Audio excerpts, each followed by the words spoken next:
far away, there lived a boy named Jack. Jack lived with his mother. And I'm sorry to say they were very poor. In fact, the only way they could keep their home together was to sell the milk they got from their cow. One day, Jack went to the barn, and there he got very bad news. I cannot give milk unless I have hay. Moo, moo, moo. No hay yesterday, there's no milk today. Moo, moo, moo. Jack ran back to the house and said, Mother, what shall we do? All the cow will do is moo. Jack's mother was very worried. If all the cow can do is moo, oh dear, what shall we do? Suddenly, Jack had an idea. Mother, I have an idea. I'll take our cow to Butcher Brown. He'll buy her and I'll have some money to buy some food. You're very right, the mother said. You surely are a joy. It's wonderful for a mother to have so smart a boy. There's nothing more that I can say. So, Jack, be off. Be on your way. I'm off to the market and I must leave right now. There is no food to feed her, so I must sell the cow. I wish we didn't have to part. I really love her so. But a cow that can't give any milk will simply have to go. As Jack was walking down the road, he was stopped by a man who showed him some beans. The man said, You give me the cow, I'll give you the beans. Your luck will soon change, strange as it seems. The beans were very pretty, and Jack believed the man. He hurried home. He hurried fast. He ran and ran and ran. Mother, I sold the cow. Our worries are all over now. And what did you get for the cow? The mother said to Jack. Then proudly he displayed the beans he had brought back. Oh, this is really terrible. What a stupid bargain you've made. You've sold our only cow, and some beans were all you were paid. And so she opened up the window, threw the beans as far as she could, and then sent Jack upstairs to bed and spanked him, as she should.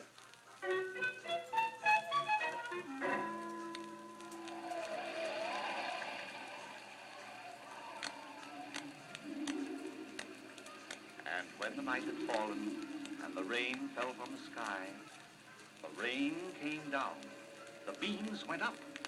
The beanstalk went up high. And the very next morning, when Jack looked out, he saw a wonderful sight. The beans had become a beanstalk. And it happened overnight.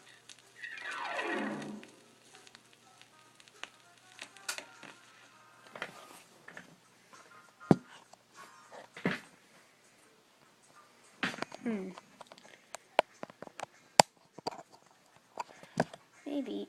Nope.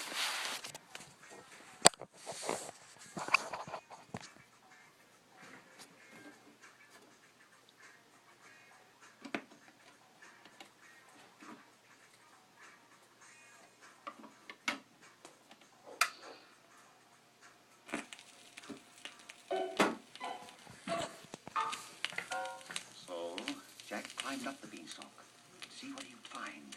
Up and up and up he went. He climbed and climbed and climbed. And when he finally reached the top, he stared in wondrous awe.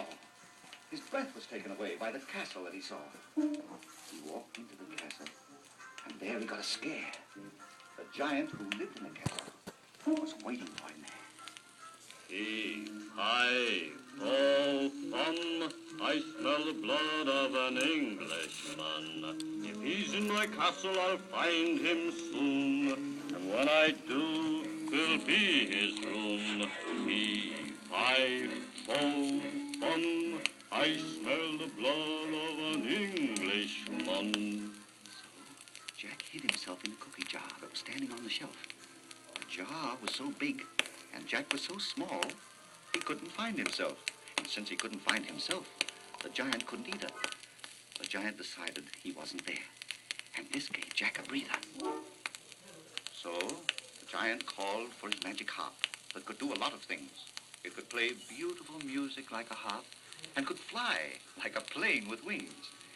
And he called for his magic hen that only laid eggs of gold. Cluck, cluck, cluck. The harp played beautiful music, and the giant started to snore. He fell asleep, so sound asleep. Could Jack ask for anything more? So out he came from the cookie jar and ran to the giant's chair. He picked up the hen, the harp, and all the gold that was there. He climbed onto the harp strings and told the harp to fly. And like a wonderful airplane, the harp went through the sky. The sounds awakened the giant, and he tried to grab hold of Jack. But the harp was flying fast, and it was never coming back. The giant ran to the beanstalk, on his face a terrible frown. He climbed as fast as he could, hoping to beat Jack down. But the harp flew fast, and the harp was Jack's. As soon as he reached the ground, Jack grabbed his sharpened axe. He cut and cut and cut, and the beanstalk began to fall. And as the giant came tumbling down, Jack could hear him call, Save me! Save me! Save me! But the giant disappeared forever. He vanished into the ground, and Jack returned to his mother, back home, and safe and sound. The harp, the hen, and all the gold, they now belong to me. My mother and I are very glad, as you can plainly see. And so, I'm off to the market again. I have to leave right now. The day is so sunny, I've plenty of money. I'm buying another cow. My mother and I are happy indeed. We'll never be sad again. It happened to me, it can happen to you, just as it happened then. That was Jack and the Beanstalk.